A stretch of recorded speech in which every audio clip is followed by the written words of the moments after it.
उस प्रेम के लिए तो मैं धरती पे आया हूँ मैया। मैं भी यही सोच रहा हूँ यशोदा कि तुम ना होती तो मेरा क्या होता।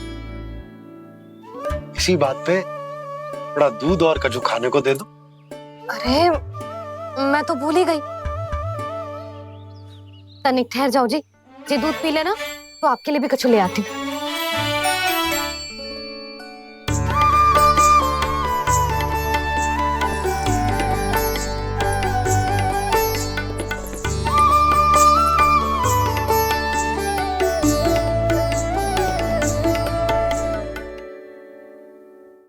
प्रणाम महाराज। आपकी आज्ञा के अनुसार बिल्कुल वैसा ही पत्र तैयार किया है जैसा आप चाहते थे।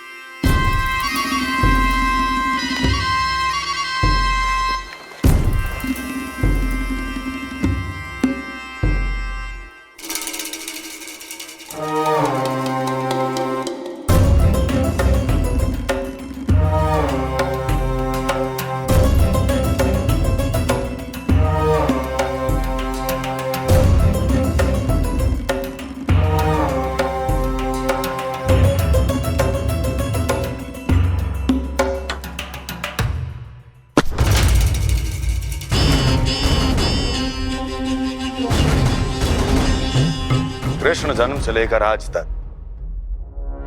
ये मेरी सबसे महत्वपूर्ण योजना है। इसका सफल होना निश्चित है दूत, किंतु केवल वही करना जैसा मैंने कहा है। जाओ।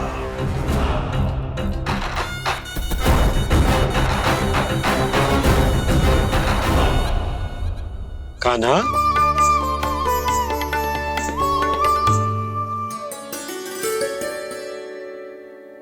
क्या होगा? बाबा मैं चाहता हूँ कि मैया की स्वमता क्रिस्टल फ्रेम की वर्षा मुझ पे सरतेव ऐसे होते रहे। वो तो होती रहेगी लल्ला। अपने लल्ला के लिए किसी मैया का प्रेम कभी कम हो सकता है भला? नंदराज, वो मथुरा से एक दूत आयो है महाराज कंस का राजपत्र लेके।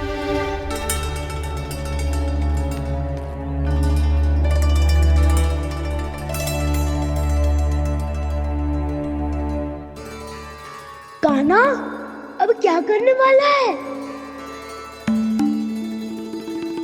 तेरे बाबा कहाँ गए? हाँ? कंस मामा का खेल आरंभ हो गया है, पर मैया वो सब सुनेगी तो व्यर्थ चिंतित हो जाएगी। बस थोड़ा बाहर गया मैया, कछु खा लिए से। बाहर इस समय? मैया क्या होगा? मैया देखो ना, पीठ पे कुछ हो रहा है। मेरा हाथ ना पकड़ो, आप करो ना। दिखा यहाँ। क्षमा करना मैया, पर अभी बाबा को ही संभालने दो ये सब। कहिए, क्या संदेश लाए हैं आप? नहीं नंदराज नहीं। महाराज कंस का आदेश है कि यह संदेश सभी गांव वालों के साथ ही पढ़ा जाए। ठीक है, मैं गांव वालों के सामने पढ़ दूंगा, पर मुझे तो दीजिए पढ़ने के लिए। महाराज की आज्ञा का पालन करना आपके लिए भी आवश्यक है नंदराज। सभी गांव वासियों की सभा बुलाइए। बंसी, सभी गांव वालों की सभा बुलाओ। राजपत्र में ऐसा क्या संदेश भेजो है कंस ने? अब मेरे पत्र को पढ़कर सब भौचक के रह जाएंगे। और वो कृष्ण, उस कृष्ण के पांव के नीचे से तो भूमि खिसक जाएगी, आकाश फट पड़ेगा, बिजलियां गिर जाएंगी। प्राप्ति, ओ प्राप्ति, कंस का पत्र। स्वयं को बहुत अधिक शक्तिशाली समझता है ना वो। अब देखता हूं कैसे वो इस महासंकट का सामना करता है। वो कृष्ण, वो अपनी मृत्यु स्वयं चुनेगा या मृत्यु की वेदी पर चढ़ा देगा। प्रिय वृंदावन वासियों को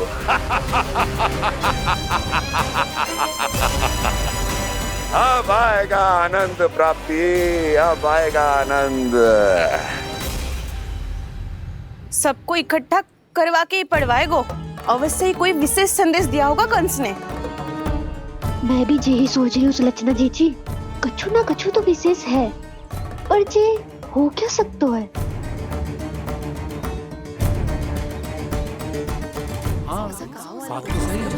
ऐसा कहा हो सकता है? सभी गांव वासियों के सामने कहा जाए, कछु तो विशेष अवश्य लग रहा है। बाहर तक कोलाहल क्यों हो रहा है? मैया, मैया, अब क्या होगा? मैया देखो ना, सर पे कछु हो रहा है। लल्ला, नारायण ने तुझे हाथ दिए हैं ना? पीठ की बात अन्य थी। अपने सिर की सेवा स्वयं कर। सर पे तो हाथ पहुंच रहा है ना?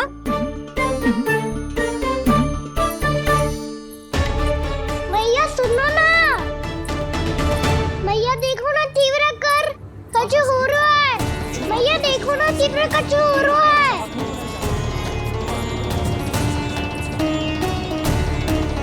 सब लोग आ चुके हैं, अपना संदेश सुनाइए आप। गोपराज नंद और सभी वृंदावन वासियों को सूचित किया जाता है कि मथुरा अधिपति और आप सभी के महाराज कंस ने कल सुबह भव्य पूजा का आयोजन किया है। इसके लिए राज्य को वृंदावन के क्षेत्र के निकट यमुना नदी के मध्य में खिलने वाले 1 कोटि कमल के पुष्पों की आवश्यकता है। इसीलिए आप सभी को यह आदेश दिया जाता है कि ये सभी कमल के पुष्प प्रथम पहर से पहले राजसभा में पहुंचा दिए जाए। इतने सारे वो भी प्रथम पहर से पहले कैसे हो सकते हैं? यदि आप ऐसा करने में असफल रहे तो इसे राज आज्ञा का उल्लंघन माना जाएगा और राजद्रोह के आरोप में आप सभी को कड़े से कड़ा दंड दिया जाएगा। स्मरण रहे, यदि कल की पूजा में इन 1 कोटि कमल के पुष्पों का ना पहुंचने के कारण कोई व्यवधान आया तो समस्त वृंदावन वासियों को दोषी माना जाएगा और पूरे गांव को निवासियों सहित धूल में मिला दिया जाएगा। कल प्रथम पहर तक का ही समय है आप सबके पास।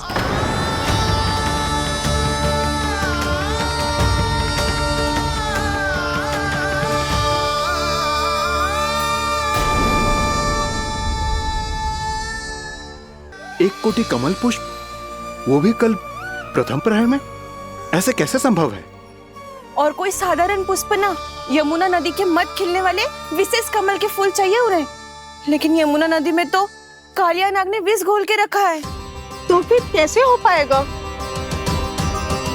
यह संभव है। हमारी मृत्यु का संदेश भेजा है राजा कंस ने। सदैव की भांति इस समस्या पर भी गांव के बड़े ही विचार करेंगे। बालकों का यहाँ होना उचित ना है।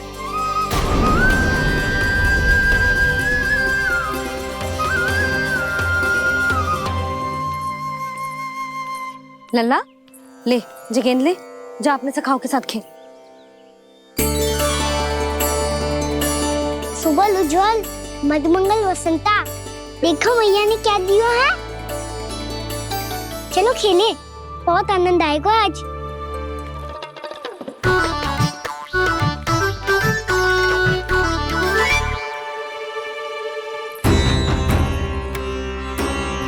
भानु, बंसी, जाओ और शीघ्र ही वो घेरे का कार्य समाप्त करो।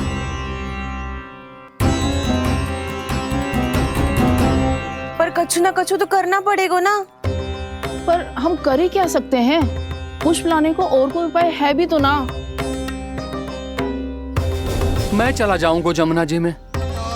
वैसे भी मेरे जीवन के कितने दिन शेष बचे हैं। गांव के लिए, समाज के लिए कुछ करके मरूं, तभी तो शांति मिलेगी। ना काका, यदि आप उस विषैले जल में छलांग लगा भी दोगे, किंतु 1 कोटि कमल पुष्प एकत्रित कर पाना आपके लिए संभव ना है। इससे अच्छा है कि मैं चला जाऊं। यदि मैं मर भी गया तो मेरे पीछे रोने वाला कोई ना है। किसी को कहीं जाने की आवश्यकता ना है। गोप नरेश होने के नाते ये मेरा कर्तव्य है कि मैं आप सबकी रक्षा करूं। नंदराज, आपको जाना है तो जाओ। हरिया, काका, भैया सब चले जाओ। लेकिन आपको पता है वहाँ का जल कितना विषैला है। आप लोग एक क्षण भी जीवित नहीं रह पाओगे। फिर कैसे इकट्ठा करेंगे 1 कोटि कमल पुष्प? आप बात तो सही कह रही हैं शांति। उस दुष्ट कंस ने ऐसी मांग रख के हम सबको फंसा दिया। हम में से कोई भी क्यों ना चला जाए और इस संकट का समाधान ना निकले को। कान्हा, बताना कौन सा खेल खेलें? गेंद पकड़ खेलते हैं, पर एक बात सुन लो सब, कोई भी तीव्र गति से ना फेंको गेंद को। भैया ने फ्रेम बनाई है मेरे लिए। सब तैयार हो?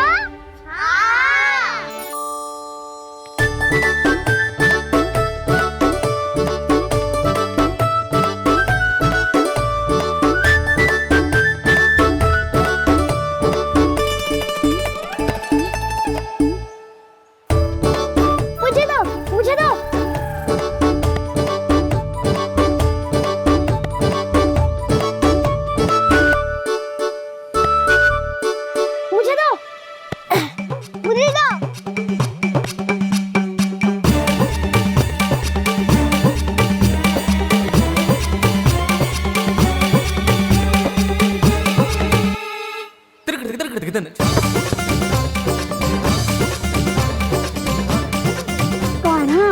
इतनी धीरे से फेंकेगो तो कैसे आनंद आएगो?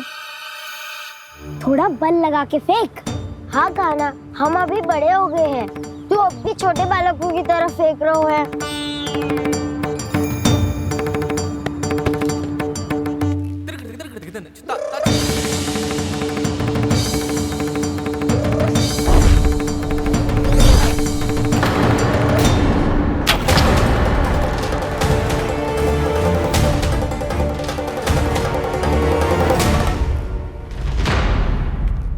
दीदी जी क्या करो कान्हा? गेंद तो डूब गई।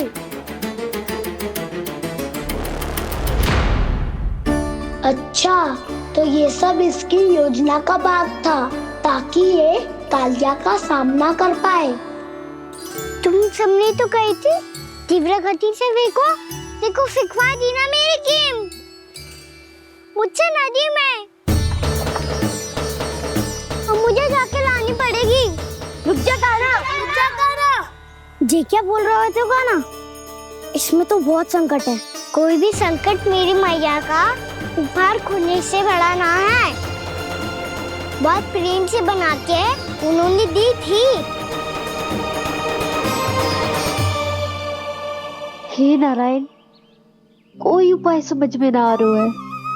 मैया, हम कैसे करेंगे हम अपने गांव की रक्षा? कीड़े पड़ेंगे उस दुष्ट को। यदि उसके कारण किसी के प्राण चले गए तो कौन सा फल मिलेगा उसे इस पूजा का? तुम सही कह रही हो यशोदा, हमारे पास कोई और दूसरा विकल्प भी तो ना है। यदि हमने मथुरा की राज आज्ञा का पालन ना किया तो इसका दुष्परिणाम पूरे गांव को भुगतना पड़ेगा।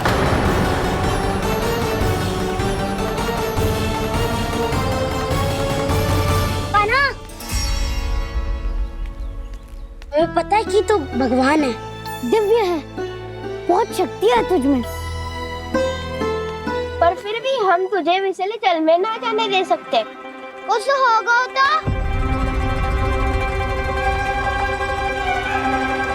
तुम सब इतनी हट कर रहे हो तो ठीक है, ना जाऊंगा।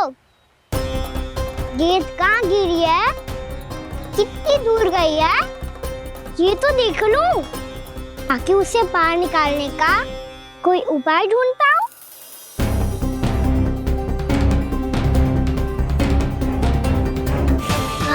हाँ।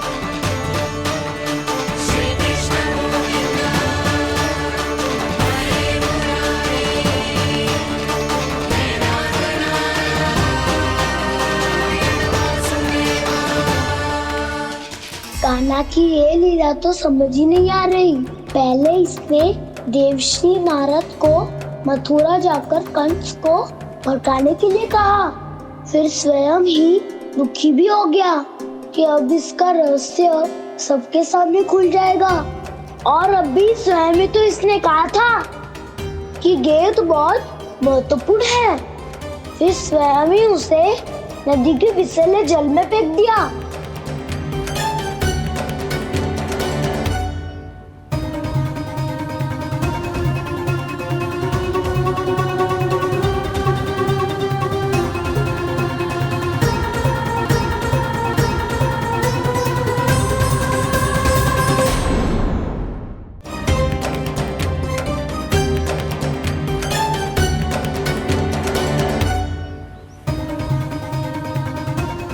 कान्हा, तू ऊपर क्यों चढ़ रहा है? अरे ऊंचाई से देखूंगा तभी तो गेंद दिखेगी।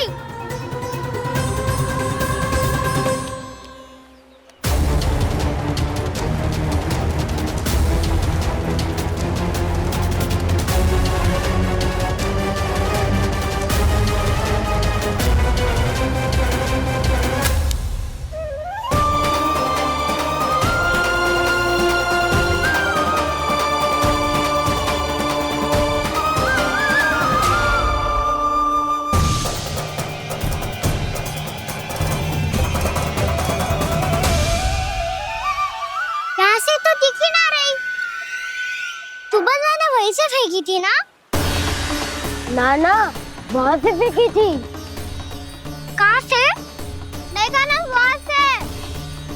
समझ में आ रहा? ठीक बताना कहाँ से फेंकी थी?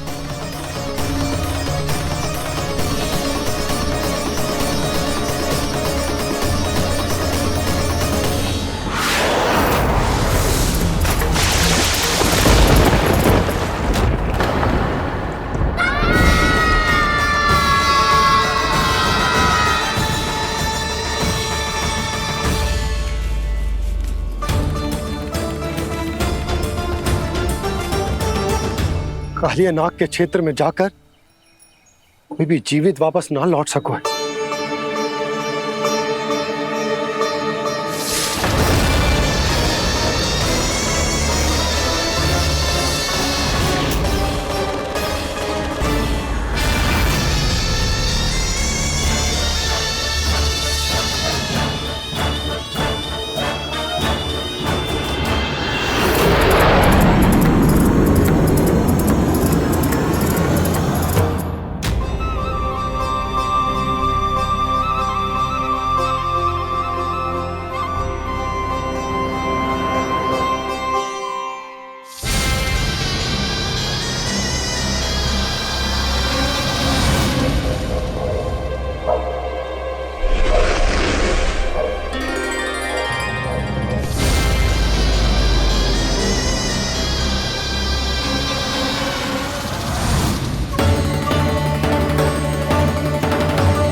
क्या किया वाना ने? कालिया नाग तो उसे देखते ही निकल जाएगा।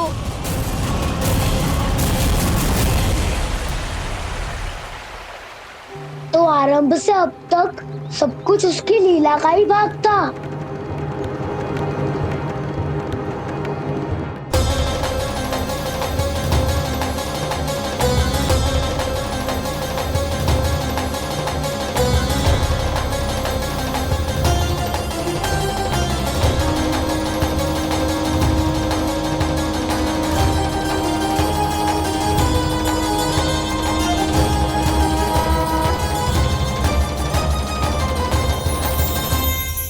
इतना सुंदर रूप, मन मोहने वाली मुस्कान, अद्भुत तेज और भगवान जैसी दिव्यता। कौन हो तुम? हाँ, तुम्हें देखकर तो हम सब सम्मोहित ही हो गए।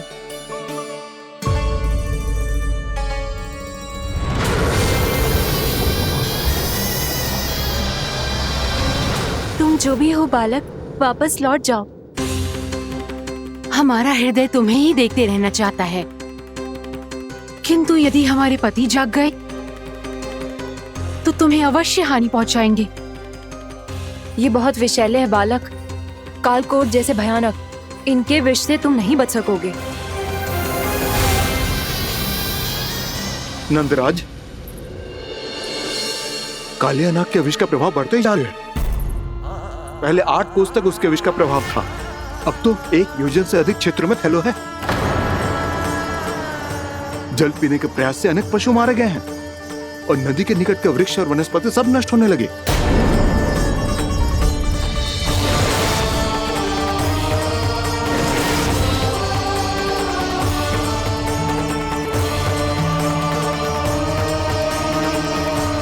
इनके विष की तीव्रता इतनी अधिक है बालक कि इनके संपर्क में आने वाले को तड़पने का भी अवसर नहीं मिलता।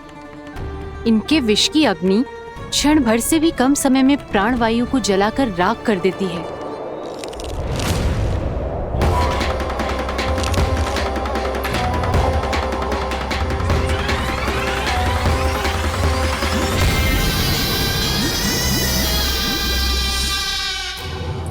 तब तो समस्या और भी गंभीर हो जाएगी।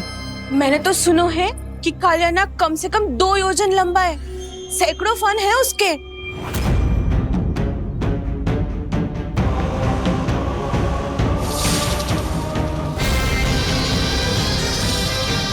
इसका अर्थ तो ये है कि हम दोनों ओर से फंस गए। एक और कंस को 1 कोटि कमल पुष्प देने जो कि कालिया नाग के क्षेत्र में पड़ते हैं, और दूसरी ओर उस कालिया नाग का विष यमुना जी के क्षेत्र में बढ़ता ही जा रहा।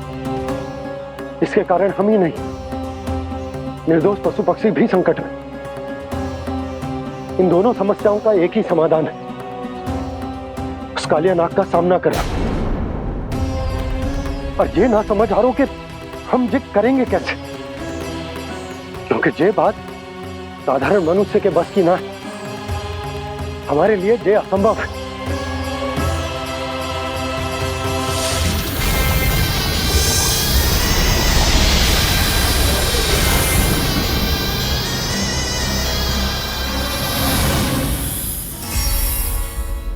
अब तो तुमने अपनी आंखों से भी देख लिया बालक, ये कितने विषैले हैं।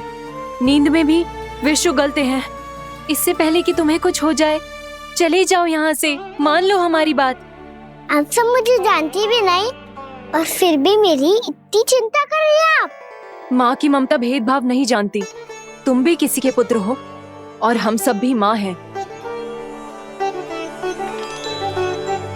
एक माँ को हर बालक में अपनी ही संतान दिखाई देती है। इसलिए हम तुमसे विनती करते हैं, वापस चले जाओ, बचा लो अपने प्राण। मेरी चिंता मत कीजिए, मुझे कुछ नहीं होगा। होगा, अनर्थ होगा यदि ये उठ गए तो।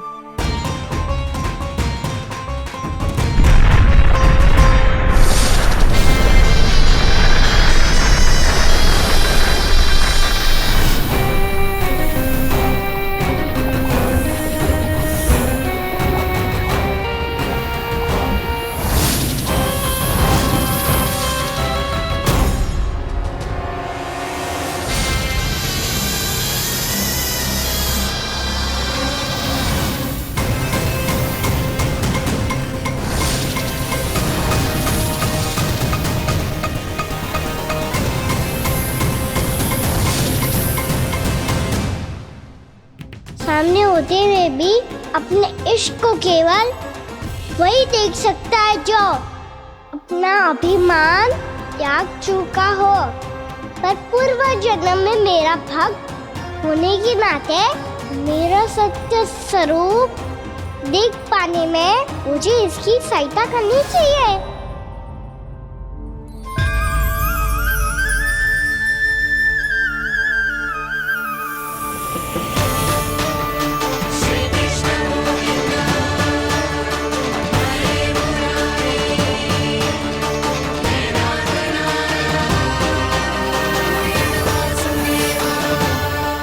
देखो, हमारा छोटा सा कान्हा कैसे डट के खड़ा है।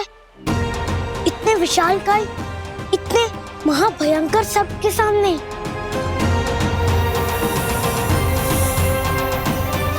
ये कोई भगवान नहीं है जो इसके सामने हाथ जोड़ रही हो तुम सब।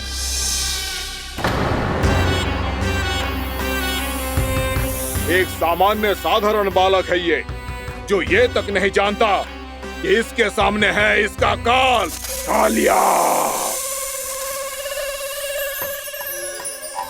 तू कौन है बालक? मेरे इतने निकट आकर भी तू जीवित कैसे है? मेरी नहीं, अपनी चिंता करो कालिया। बहुत मनमानी कर ली तुमने। अब बस मैं तुम्हें रोकना हूँ। अब बस मैं तुम्हें रोकना हूँ। मैं तुम्हें रोकना हूँ। बित्ते भर का है तू, मेरे विष के बारे में जानता ही क्या है? और कहता है मुझे रोकने आया है। किससे? किससे रोकना चाहता है तू मुझे? मुझे क्रोध दिलाने की भूल मत कर बालक। अपनी फुंकार से ही तेरी इस मुस्कुराहट को अंतिम मुस्कुराहट बना सकता हूं मैं। शीघ्र बता, कौन है तू और किसने भेजा है तुझे? तुम्हें आवाज भी है कि अपनी पुकारों से तुम कितना विष भूल चुके हो। पवित्र यमुना नदी को कितना दूषित कर दिया तुमने। और यही नहीं, तुम्हारे कारण निकट के जीव जंतुओं, वृक्ष, वनस्पतियों सबको हानि पहुंच रही है। तो क्या? मुझे उससे क्या? मुझे है, मुझे है।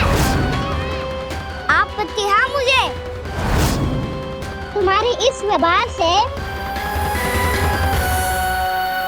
और इसीलिए तुम्हें यहाँ से जाना होगा, यहाँ से जाना होगा।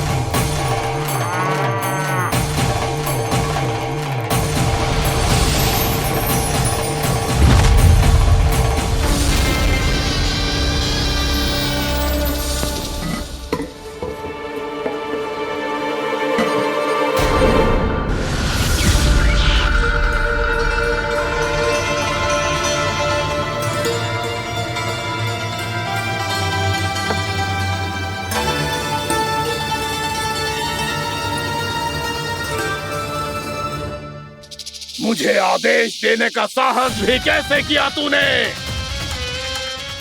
इस क्षेत्र को मैंने अपना राज्य बनाया है, मेरा परिवार रहता है यहाँ, और तू मुझे यहाँ से जाने के लिए कह रहा है? हाँ, क्योंकि तुम्हारे यहाँ रहने के कारण अन्य जीवों को हानि हो रही है, और मैं ऐसा नहीं होने दे सकता। मैं तो बस वही कर रहा हूँ जो एक सर्प का स्वभाव है। विष फैलाना स्वाभाविक है मेरे लिए, इसलिए मुझे चुनौती मत दे बालक। चुनौती तो मैं दे चुका हूँ कालिया। अब तो बस तुम्हें स्वीकार करनी है।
मैं भी चेतावनी दे रहा हूँ, यहाँ से चले जाओ।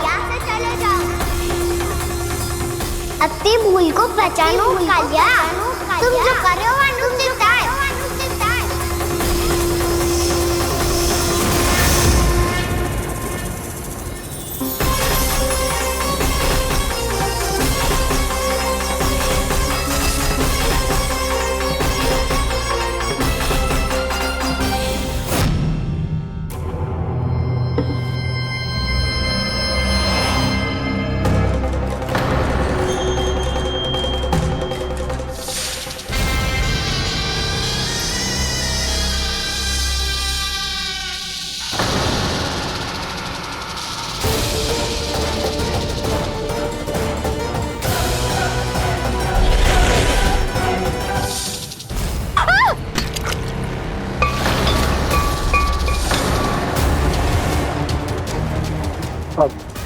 मैं आता हूं।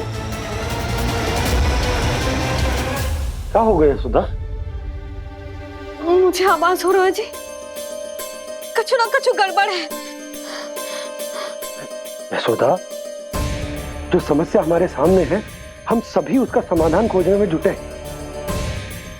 तो तुम विश्वास करो, मैं कोई ना कोई समाधान अवश्य ढूंढ लूंगा। हम कैसे भी करके वो कमल के पुष्प उस कंस तक पहुंचा देंगे।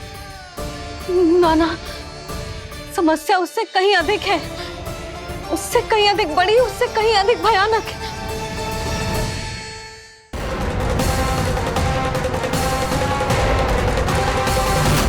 विस्की ये बूंद से ही सबके प्राण चले जाते हैं। इसने तो विस्की धारियां फेंकी है खाना पे। कान्हा कैसे बच्चे को अधिक विष से? इसका विष तो क्या, ये सर स्वयं भी छू तक नहीं पाएगा हमारे कान्हा को।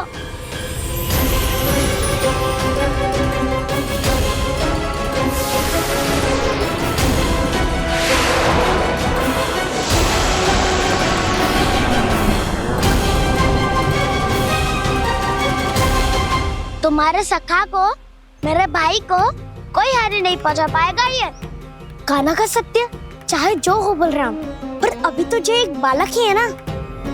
देखो कैसे विष के कारण स्थिर हो गया है।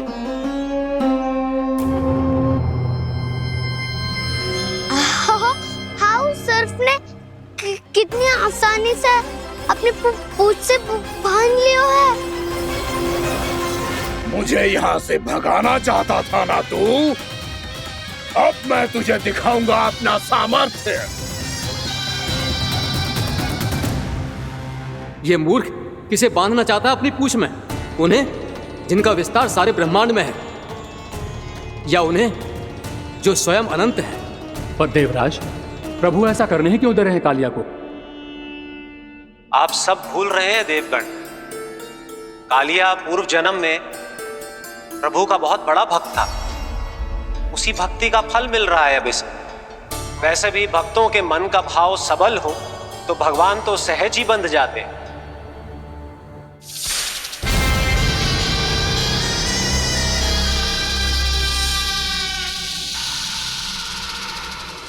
बलराम, तुमने ही तो कही थी कान्हा को कछु ना होगो। देखो उस दुष्ट ने चारों ओर से जकड़ लियो है।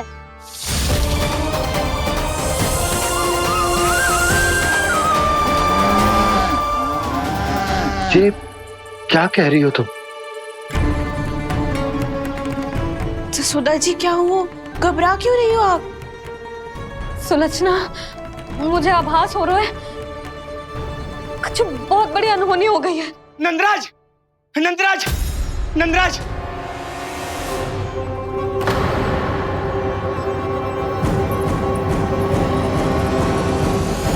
नंदराज, कान्हा ने जमुना नदी में छलांग लगा दी है। कान्हा ने जमुना नदी में छलांग लगा दी है। कान्हा ने जमुना नदी में छलांग लगा दी है। कान्हा जमुना में कूद गया है। मुझे लगा था आज कछु गड़बड़ होने वाली है।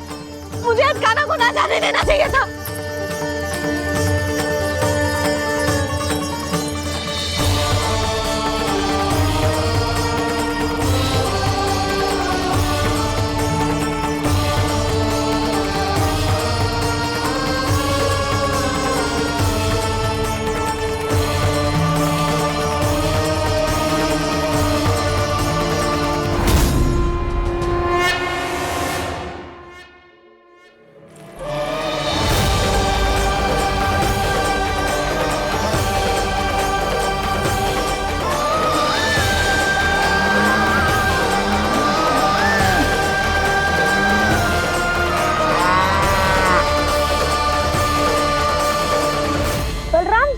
करो ना।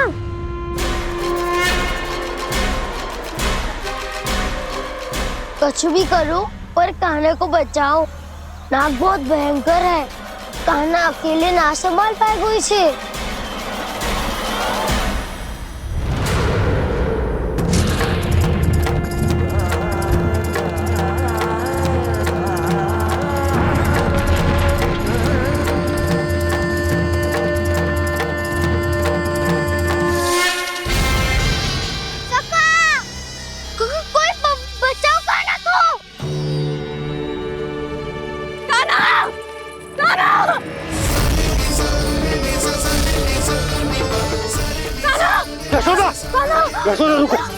छोड़ दो मुझे, छोड़ दो मुझे। जीजी संभालो, बावली हो गई क्या? जीजी संभालो। कान्हा, कान्हा।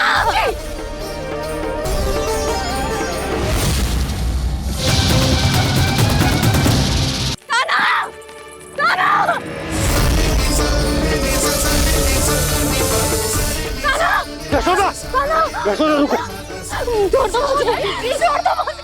जीजी संभालो, बावली हो गई क्या? जीजी संभालो। देखो अब कैसे तुम्हारे अस्थियों को तोड़कर छोटे छोटे टुकड़ों में बदल दूंगा मैं।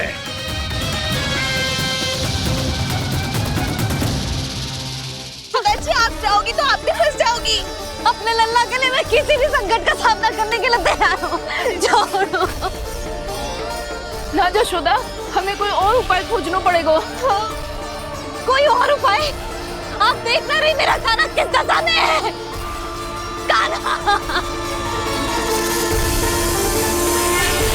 मैया के वश में नहीं है, नहीं तो ये अपने लल्ला के लिए साक्षात काल का भी सामना कर ले। ये तो केवल कालिया नाग है। हे नागराज, आप मेरे प्राण ले लो पर कान्हा को छोड़ दो। ना नागराज, आप मेरे प्राण ले लो, मैं विरोध भी ना करूंगी। ना नागराज, आप मुझे मार दो पर मेरे कान्हा को छोड़ दो। ना ना ना ना नागराज, मेरे प्राण ले लो, हमारे कान्हा से क्या शत्रुता है आपकी?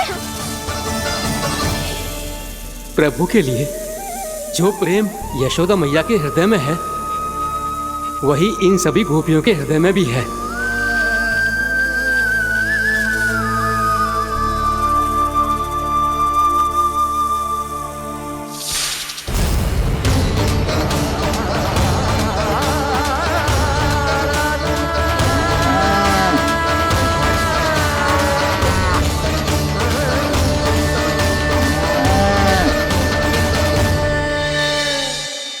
यशोदा, यशोदा, देखो इन गोप गोपियों को, इन गैयाओं को, इन सब के मन में भी तुम्हारी भांति ही ममता भरी हुई। वो सब भी कान्हा से उतना ही प्रेम और स्नेह करती है, उतनी ही ममता से भरी हुई है जितनी कि तुम। तो तुम ही सोचो, जिसके साथ इतनी ममता और इतना स्नेह, इतना प्रेम, उसका कोई क्या कर सकता है? उस काले नाग का वेश इस सब आशीर्वादों के सामने कछु न है। कछु करो जी, उसे बोलो वो मेरे प्राण ले ले, मेरे कान्हा को छोड़ दे। यशोदा,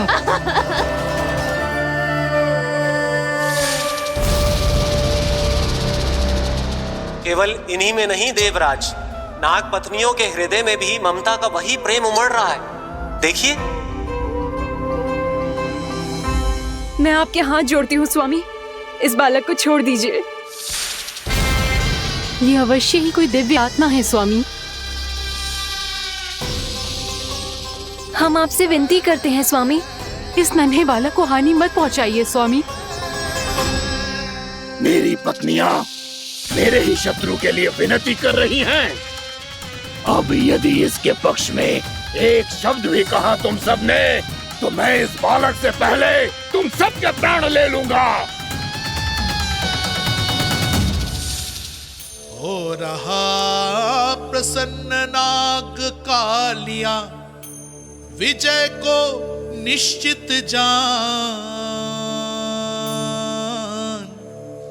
रोते बिलखते व्याकुल सब, संकट में देख कान्हा के प्राण।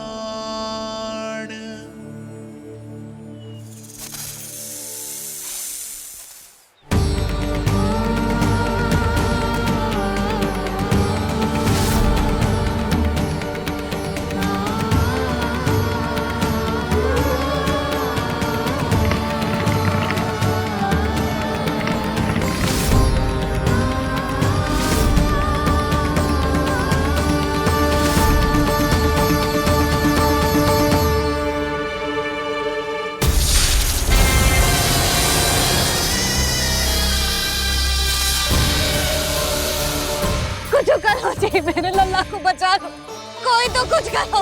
जीजी संभालो जीजी ना। यशोदा, यशोदा तुम शांत हो जाओ, मैं कान्हा को वापस लेकर आऊंगा, मैं रक्षा करूंगा उसकी। ना नंदराज, नंदराज नहीं, कम से कम आप तो समझो नंदराज, कालिया के पास आप जाओगे तो आप भी फंस जाओगे।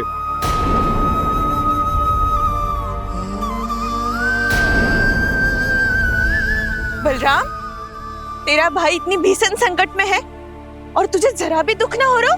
क्या आप सब अब तक नहीं समझ पाए कि कान्हा सच में कौन है? छोटे बाबा, आप तो उसका सत्य जानते हैं ना?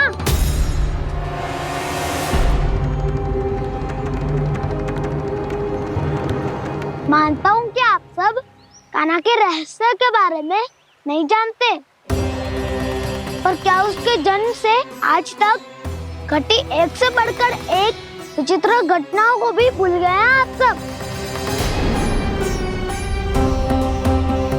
भूल गए हैं कि कैसी पूतना जैसी राक्षसी उसका कुछ बिगाड़ नहीं पाई, कैसे तरनावती जैसा भयानक राक्षस उसे एक खरोच भी नहीं दे पाया था।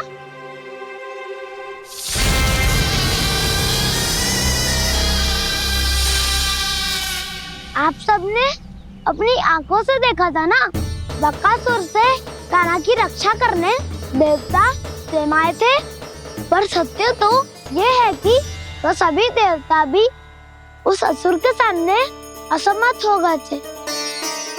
तब कान्हा ने बहुत ही आसानी से उस भयंकर असुर का वध किया था, एक ही बार में धराशायी कर दिया था उसे।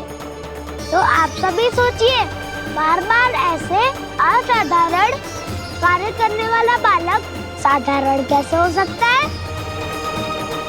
अब तो आरंभ से ही सारा सत्य जानते हैं छोटे बाबा। रहस्य छुपाने में सदैव कान्हा की सहायता करते आए हैं आप, और आज आप स्वयं ही उसके सत्य को भूल रहे हैं। और तुम सब भी तो जानते हो कान्हा की शक्तियों के बारे में, तो क्या तनिक भी विश्वास न आया अपने सखा पे? बलराम, जे तू क्या कह रहे है?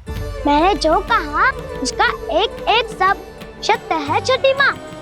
यदि प्रभु की इच्छा हुई तभी कुछ ही क्षणों में सब कुछ अपनी आंखों से स्वयं अनुभव कर लेंगे आप।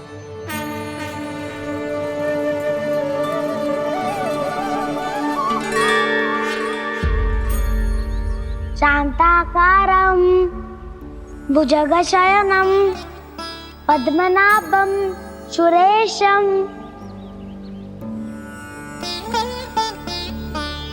विश्वाधारं गगनसदृशं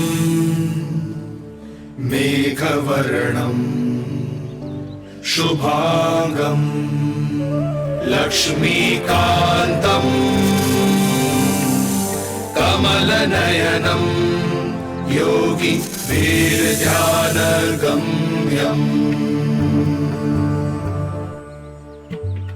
वन्दे विष्णुं भवभयहरं सर्वलोकैकनाथम्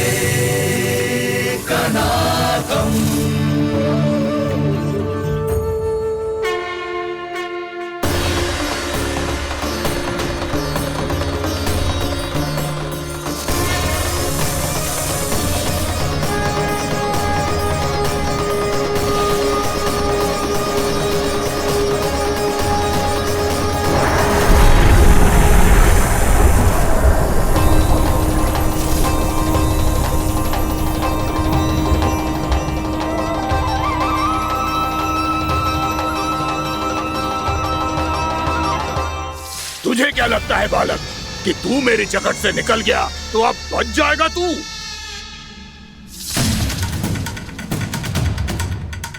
मेरे विष से अपनी प्राण रक्षा करने में सफल रहा, मेरी जकड़ से भी छूट गया, पर मेरे दंश से नहीं बच पाएगा।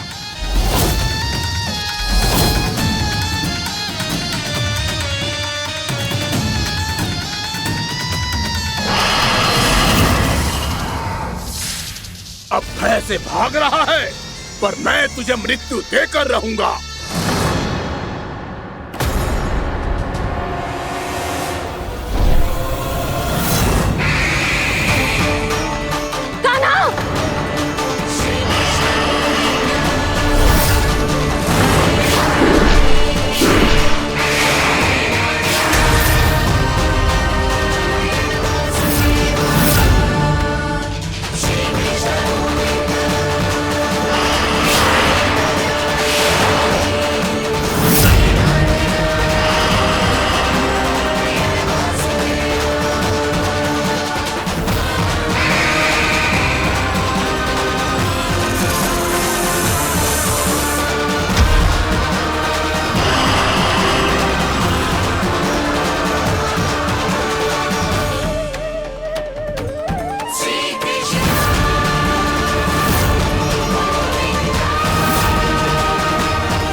मेरा नन्हा सा कान्हा कितनी देर भाग पाएगा?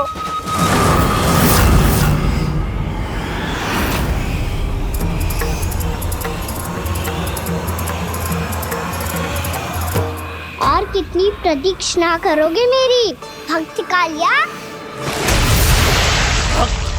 भक्त नहीं, काल हूँ मैं तेरा। जब अहंकार का मुकुट बुद्धि को ढक लेता है तो भक्त अपने भगवान को भी नहीं पहचान पाता। व्यर्थ की पहेली में मत उलझा बालक। ना मैं भक्त हूँ और ना तू भगवान।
जिसके लिए इतने व्याकुल हो रहे थे, उसे छूकर कालिया नाग का हलाहल जैसा विष भी चरणामृत बन गया है और यमुना जी के जल में फैल चुके विष के प्रभाव को भी नष्ट कर रहा है।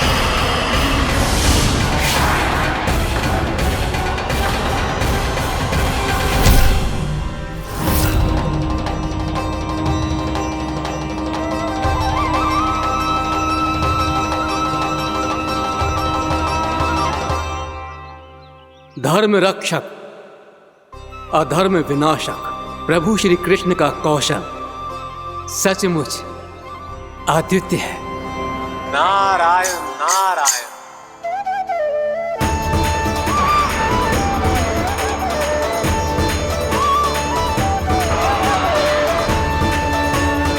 मेरा भाग तुम्हारे भीतर के अहंकार का प्रतीक है कालिया। अब तुम्हारा अहंकार, तुम्हारा अनपान मेरे पाँव के नीचे है और तुम्हारी पूंछ अर्थात तुम्हारे प्राण मेरे हाथ में। करोगे भक्त?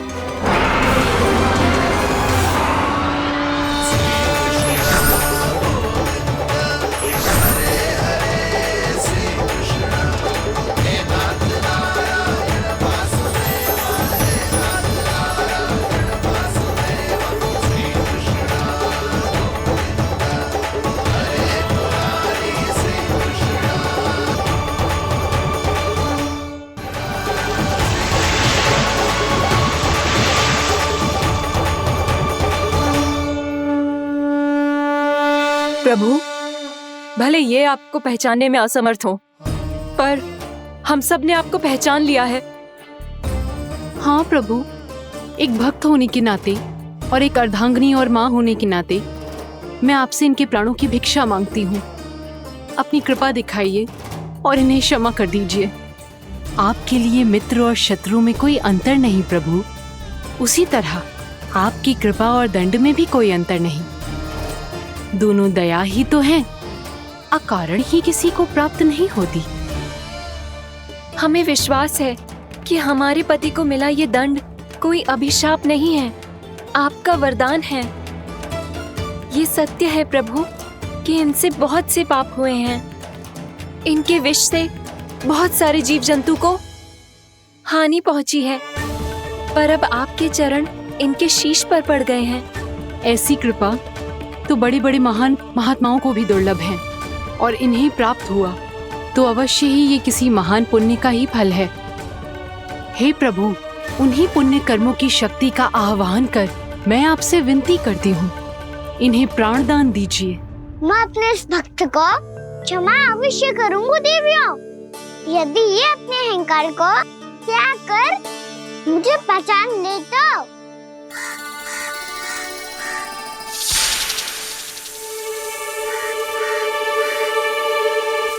मैं तुम्हें श्राप देता हूँ, जितनी विषैली तुम्हारी जिह्वा है उतने ही विषैले सर्प बन जाओ तुम।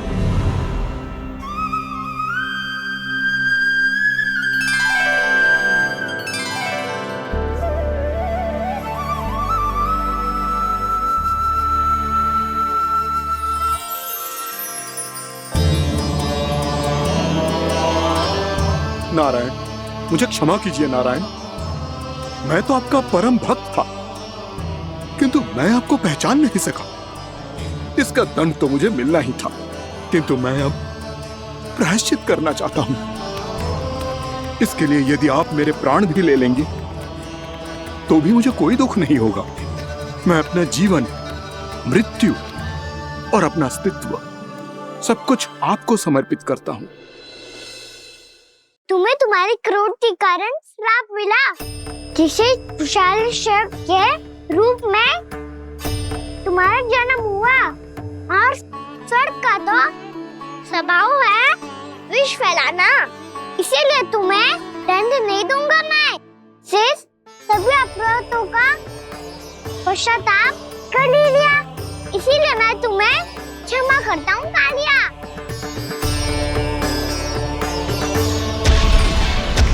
पर तुम्हें यहाँ से दूर समुद्र के बीच जाकर रहना होगा, जहाँ किसी निर्दोष का जीवन तुम्हारे विष से प्रभावित ना हो। मैं चाहकर भी आपकी इस आज्ञा का पालन नहीं कर सकता। मैं असमर्थ हूँ प्रभु, क्योंकि यदि मैं इस क्षेत्र को छोड़कर गया तो मेरी मृत्यु निश्चित है। आपसे क्या छुपा है प्रभु? आप तो जानते हैं कि सर्प जाति और आपके वाहन गरुड़ के बीच अनंत शत्रुता चल रही है, जिसका प्रारंभ नागों के द्वीप नागालय से हुआ था। उस द्वीप पर छोटे जीवों को निगल जाने के लिए सर्प थे, और गरुड़ को सर्पों का स्वाद बहुत प्रिय था, इसलिए वो बार बार नागद्वीप जाने लगा था। पर इस कारण पूरी सर्प जाति उससे आतंकित हो गई थी। इसलिए जब भी गरुड़ वहां पहुंचता तो सभी सर्प छिपने लगते। जब गरुड़ को इसका आभास हुआ तो उसे बड़ा क्रोध आया, और वो उत्तेजना में भरकर सर्पों का शिकार करने लगा। भूख ना होने पर भी उन्हें मारने लगा। अब सर्पों के प्राण हरना उसके लिए खेल बन गया था। इस भीषण समस्या का समाधान ढूंढने के लिए पूरी सर्प जाति महान सर्प वासुकी के सामने इकट्ठी हुई। हे महान वासुकी, हमारी सहायता कीजिए। नागद्वीप पर गरुड़ ने आतंक मचा दिया है। पहले तो वो हमें अपना भोजन बनाता था, लेकिन अब हम उसके खेल का साधन बन चुके हैं। भूख हो या ना हो, जब तब आकर वो हमारे प्राण हर लेता है। अनुचित हिंसा के इस प्रथा का आरंभ सर्पों ने ही किया है। पहले आप सबने पूरे द्वीप पर अधिकार कर लिया, फिर आहार के साथ साथ आनंद के लिए भी आप सभी ने निर्दोष जीवों की हत्या की। और जब सृष्टि का संतुलन बनाए रखने के लिए गरुड़ आपको अपना आहार बनाने आया, तो आप सब अपने प्राणों की रक्षा के लिए छिपने लगे। तो फिर गरुड़ का उत्तेजित होना तो स्वाभाविक ही था। नागनाथ, जो हमने अन्य जीवों के साथ किया वही अब हमारे साथ हो रहा है, परंतु ये भी तो सृष्टि के संतुलन के विरुद्ध ही है ना? अवश्य है, इसलिए मैं गरुड़ से चर्चा करूंगा। धन्यवाद प्रभु।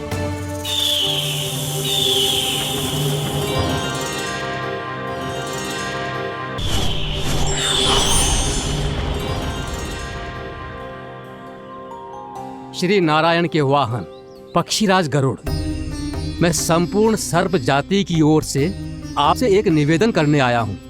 कहिए, क्या कहना चाहते हैं आप? हे पक्षीराज, यदि आप हम पर ऐसे ही आक्रमण करते रहे तो शीघ्र ही हमारी प्रजाति समाप्त हो जाएगी।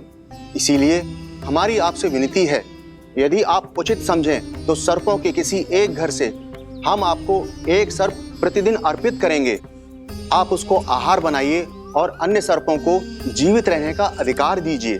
मुझे स्वीकार है। तब से प्रतिदिन किसी एक घर से एक सर्प गरुड़ के भोजन के लिए भेजा जाने लगा। समय के साथ मेरे घर की भी बारी आई, परंतु मैंने एक बहुत बड़ी भूल कर दी। समय आ गया है स्वामी, आज गरुड़ के आहार के लिए इसे चुना गया है। कौन है यह गरुड़ और क्यों दूं मैं इसे कोई भेंट? स्वामी, सभी सर्प राज्यों और गरुड़ के बीच में यही समझौता हुआ है, हमें इसका सम्मान करना ही होगा। मैंने कोई समझौता नहीं किया, मैंने कोई वचन नहीं दिया और ना ही मैं किसी गरुड़ से भयभीत होता हूँ। यदि इस राज्य में किसी को सर्पों को अपना आहार बनाने का अधिकार है तो वो केवल मुझे है। अब से गरुड़ को दी जाने वाली हर भेंट मुझे दी जाएगी, महाविषधारी महान नागराज कालिया को। यह और कुछ नहीं, मेरा अभिमान था प्रभु, और यह मेरे इस जन्म की सबसे बड़ी भूल थी, क्योंकि फिर जब गरुड़ को इस बारे में पता चला तो। कालिया, अभिमान में आकर तूने अपने काल को ललकारा है। जिस कालिया के नाम में ही काल छिपा है, तू उसे ललकारने का दुस्साहस कर रहा है गरुड़।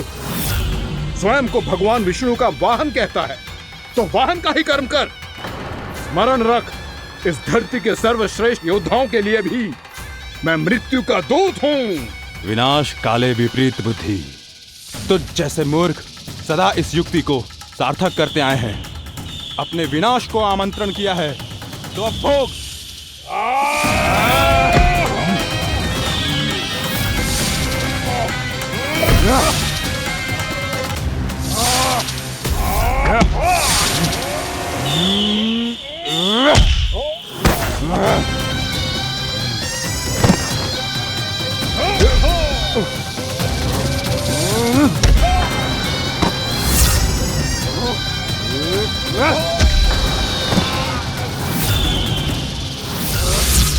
जिसने मेरा भोजन चुराने की धृष्टता की है वो इसी योग्य है। तू मुझे जानता नहीं है गरुड़, मैं महाविषधारी नाग कालिया हूँ। तेरा इतना दुस्साहस कि तूने मुझ पर चरण से प्रहार किया।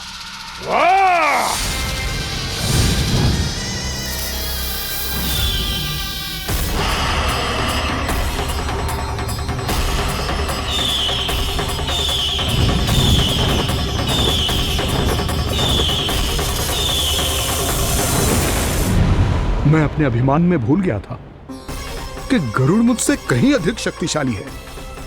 इसलिए अपने प्राणों की रक्षा करने के लिए मैं एक स्थान से दूसरे स्थान भागने लगा। नदियां, पर्वत, यहां तक कि मैंने सागर भी लांघ डाला, पर मैं जहां भी जाता गरुड़ के रूप में मेरा काल वहीं आ जाता। इसीलिए मृत्यु की आशंका से भयभीत होकर मैं अपने बड़े भाई मां कद्रु के प्रथम पुत्र अनंत शेषनाग से राय लेने चला गया। भैया, मैं यहां आपसे आपकी सहायता लेने आया हूं। मेरी एक छोटी सी भूल के कारण यह गरुड़ मेरा पीछा कर रहा है। मुझे हर समय हर स्थान पे ढूंढते रहता है। यदि उसने मुझे ढूंढ लिया तो वो निश्चित ही मेरे प्राण ले लेगा। मुझे कोई ऐसा स्थान बताइए जहां मैं अपनी पत्नी और अपनी संतानों के साथ शांति से रह सकूं। तुम यमुना नदी के किनारे वृंदावन क्षेत्र में जाके वास करो कालिया। गरुड़ वहां प्रवेश नहीं कर सकता क्योंकि उसे ऋषि सोबरी का श्राप मिला हुआ है।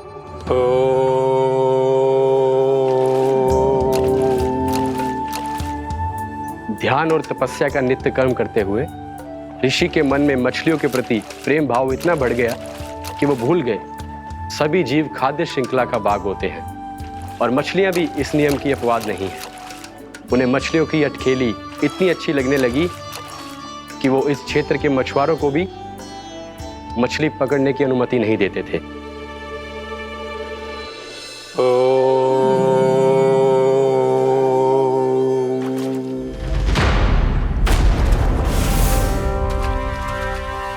उस दिन वो उस पक्षी को नहीं रोक पाए, पर तब से सावधान रहने लगे।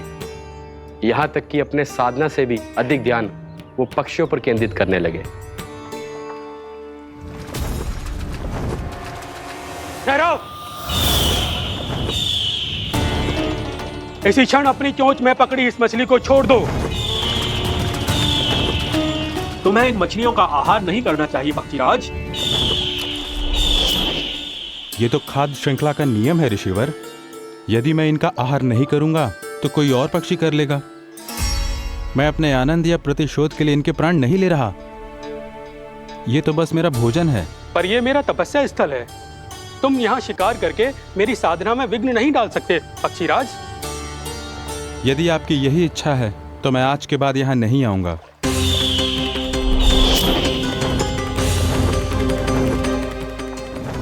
पर आज ये मछली मेरे आहार के रूप में पकड़ी जा चुकी है।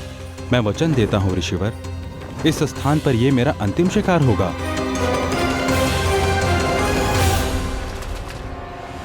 आज के बाद यदि तुमने वृंदावन की निकट उड़ान भी भरी तो तुम सैकड़ों टुकड़ों में फटकर मारे जाओगे पक्षीराज।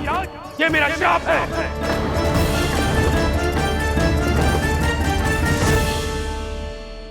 और इसीलिए भैया शेषनाग के सुझाव के अनुसार मैं यहां आ गया। पर अब यदि मैं कहीं और जाऊंगा तो मेरे प्राण नहीं बचेंगे प्रभु। निश्चिंत रहो कालिया, अब से गरुड़ तुम्हें कोई हानि नहीं पहुंचाएगा। अब तुम्हारे फनों पर मेरी पक्षिंग बन गए कालिया, इसीलिए अब से तुम्हें गरुड़ से कोई भय नहीं होगा। निश्चिंत होकर अपने परिवार के साथ गहरे समुद्र में चले जाओ और सुख से शांति से निवास करो। पर ध्यान रहे निर्दोष जीवों को हानि ना पहुंचे। आपने मुझे जीवन दान दे दिया प्रभु, इस उपकार से मैं कृतज्ञ हूँ प्रभु। आदेश दीजिए, मैं आपकी सेवा कैसे करूं? तुम्हारे जल क्षेत्र से 1 कोटि कमल पुष्पों को लेने की अनुमति दे दो कालिया। यही मेरी सेवा होगी प्रभु। ये तो मेरा सौभाग्य होगा।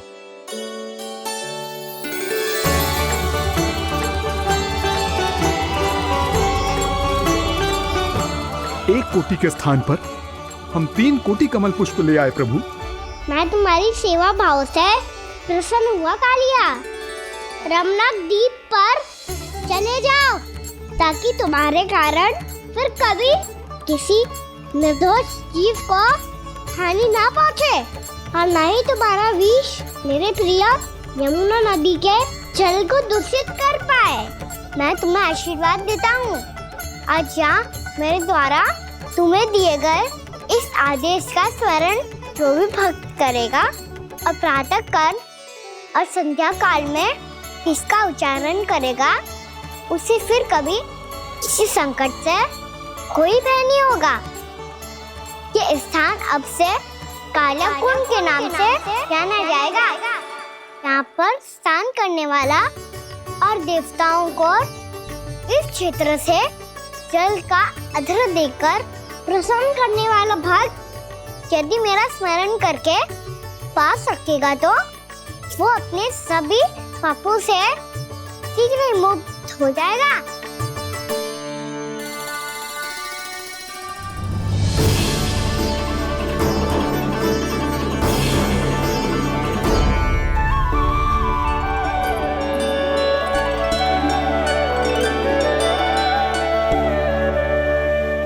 कौन है जी भगवान जिसने अभी अभी कालिया जैसे विशाल विस्तर का सामना किया?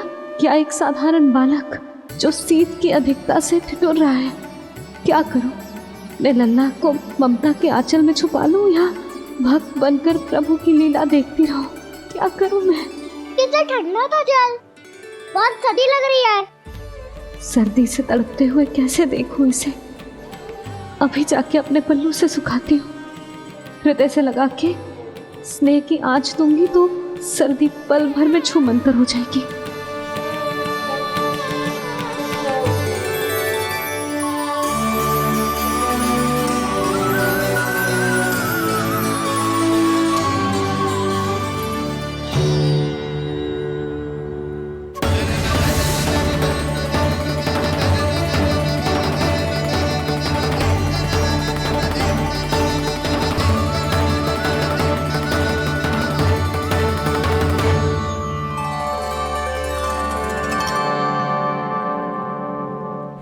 मेरी आवश्यकता ना है इसे।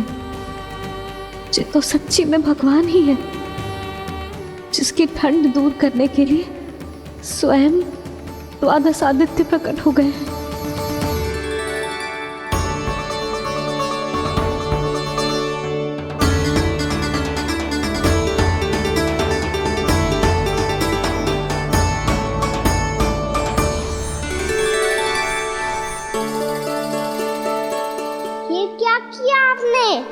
मैया मुझे अपने हृदय से लगाने वाली थी कि आप सब प्रकट हो गए। क्षमा कीजिए प्रभु, पर आपको भीगा हुआ देखकर, ठंड से ठिठुरता हुआ देखकर हमसे रहा नहीं गया। हम अपने वश में नहीं थे प्रभु। भक्ति से भावुक होकर हम प्रकट होने पर विवश हो गए थे। हमारी किरणें जैसे स्वयं ही फूट पड़ी और दौड़ पड़ी आपको सुखाने के लिए। मैं आपका प्रेम, आपकी भक्ति समझता हूं आदित्यगण, और इसीलिए इस समय मैं जहां खड़ा हूं, इस स्थान को द्वादश आदित्य टीला के नाम से जाना जाएगा। द्वादश आदित्य टीला के नाम से जाना जाएगा। हम धन्य हो गए प्रभु। और कहाँ जा रहा है? जो गड़बड़ किया उसे सुधारिए तो सही। प्रभु आज्ञा दीजिए। अपना दाम इतना अधिक बढ़ा दीजिए कि मुझे स्वेद आने लगे, ताकि मैया मुझे स्वेद में लीला देख के और भूल जाए कि मैं ही भगवान हूँ, और मैया मुझे अपनी गोद में उठा के ले जाए।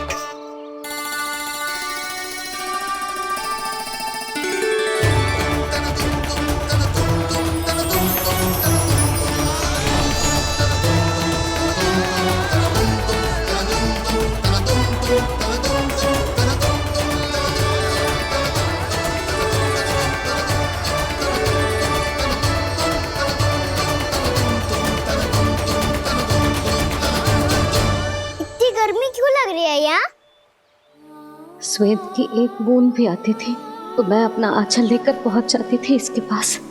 जानती ही नहीं थी कि ये तो स्वयं वायुदेव को आदेश दे सकते हैं कि वो बहने लगे और उसका सारा स्वेद सुखा दे। वायुदेव की आवश्यकता नहीं है मैया, मुझे आप ही चाहिए। लगता है जिस बात का भय था वही सत्य होने लगी है। भैया मेरे भगवान रूप को भूल नहीं पाएगी, और अब मेरे लिए उनका सत्य छुपा कर रख पाना कठिन हो जाएगा। कृष्णा कृष्णा हरे कृष्णा कृष्णा कृष्णा मुरली मनोहर कृष्णा गोपाला गोविंदा हे दामोदरा।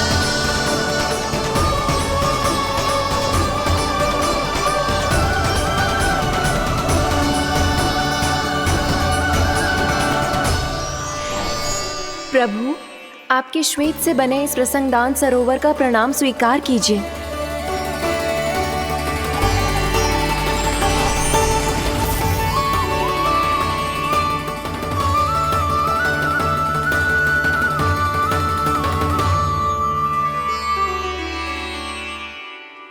ओहो, इस चमत्कार को देखकर भैया को और भी अधिक विश्वास हो जाएगा कि मैं भगवान ही हूँ। अब कैसे मनाऊं मैया को कि मैं इनका लाई हूँ। बाबा है ना, अब तो यही सहायता करेंगे। श्री कृष्ण गोविंद हरे हरे, श्री कृष्ण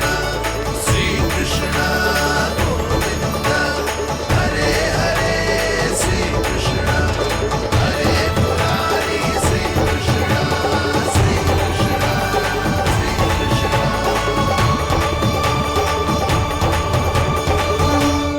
बाबा एक कोटी ना, मैंने तो 3 कोटी कमल पुष्पों का प्रबंध कर दिया है और चिंता करने की आवश्यकता ना है। 1 कोटी कमल के स्थान पर 3 कोटी कमल पुष्प मिल गए हैं। हाँ कान्हा, मैं उचित संदेश के साथ ये सारे पुष्प उस कंस के पास भिजवा दो। महाप्रक्रमी कान्हा की जय, वृंदावन रक्षक कान्हा की जय, महाप्रक्रमी कान्हा की जय। भानु जी नंदराज, बाकी गांव वालों को लेकर ये सारे पुष्प इकट्ठा करो और कंस के दरबार में पहुंचाओ। जी।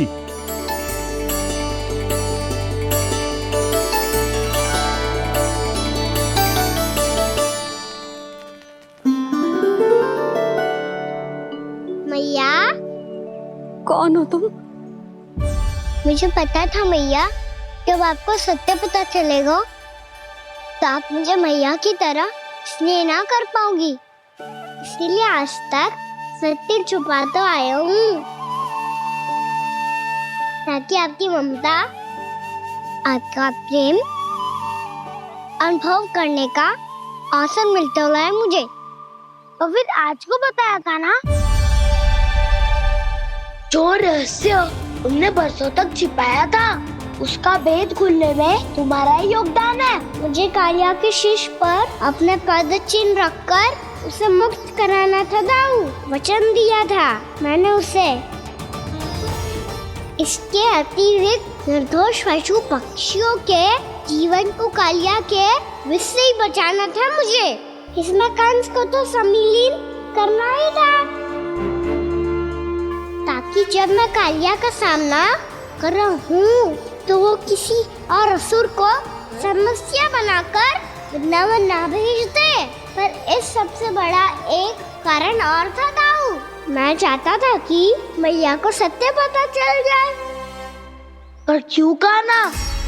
क्योंकि मुझे लगने लगा था कि मैया से ये रहस्य छुपाकर इनके साथ धोखा कर रहा हूँ। अपराध बोध से दबा जा रहा था मैं।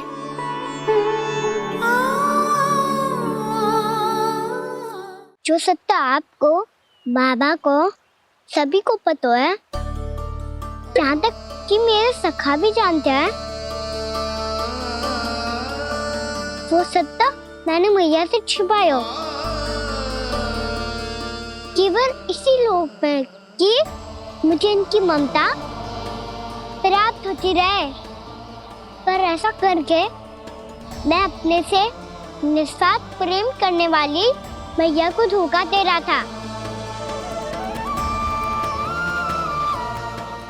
आप ही बताओ दाऊ, जो इस संसार में मुझसे सबसे अधिक भरोसा करता है उसी के साथ छल कैसे कर सकता हूँ मैं? हाँ, मैं नारायण का अवतार हूँ, पर अपनी मैया का छोटा सा लल्ला भी तो हूँ।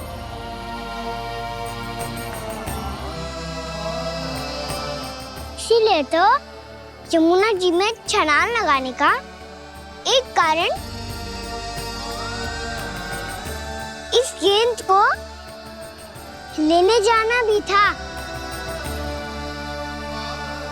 ने स्नेह से बनाई थी मैया ने गेंद, इसे अपने से दूर कैसे होने देता मैं? आपको आभास भी ना है मैया कि आप मेरे लिए कितने महत्वपूर्ण हो।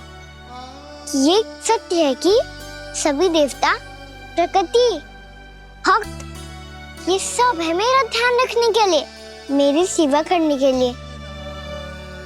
पर क्या इनमें से कोई भी मेरी मैया का स्थान ले सकता है? और आप भी तो यही चाहती थी कि मैं आपका लल्ला बन के आऊं, आज जैसे आपने मुझे अपनी गोद में लिटा रखा है, क्या कुछ ऐसा नहीं हो सकता कि शीघ्र ही मुझे आपको अपनी गोद में खिलाने का अवसर मिल जाए?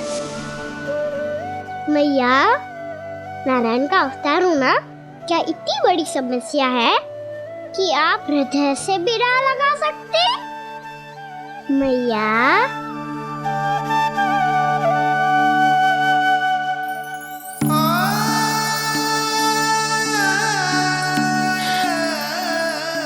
मेरा कान्हा, मेरा लल्ला।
प्रभु, शीघ्र ही कुछ कीजिए, अन्यथा पूरा वन ही जल जाएगा।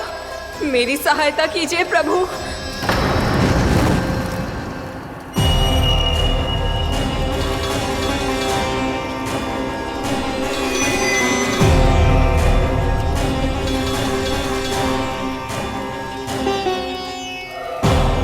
आज कोई नहीं रोक सकता मुझे। आज इस वन का एक एक दिन का जला डालूंगा। मुझे भूल गए दामनल, मैं तुम्हें ऐसा करने की आज्ञा नहीं दूंगा।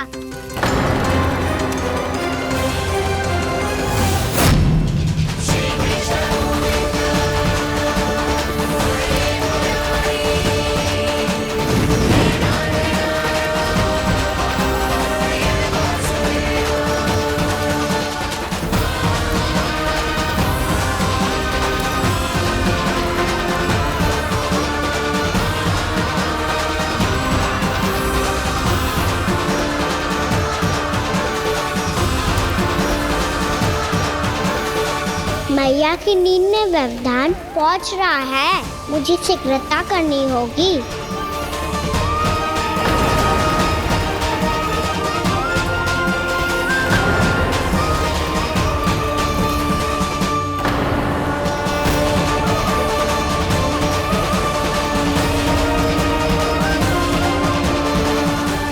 कुछ ही समय पहले बुझती हुई चिंगारी से घबरा गया था, अब इतने विशाल दावानल को निगल गया। फिर से गड़बड़ कर दी कान्हा ने। समझाया था कोई लीला मत करना, तुम्हारी समस्या और बढ़ जाएगी।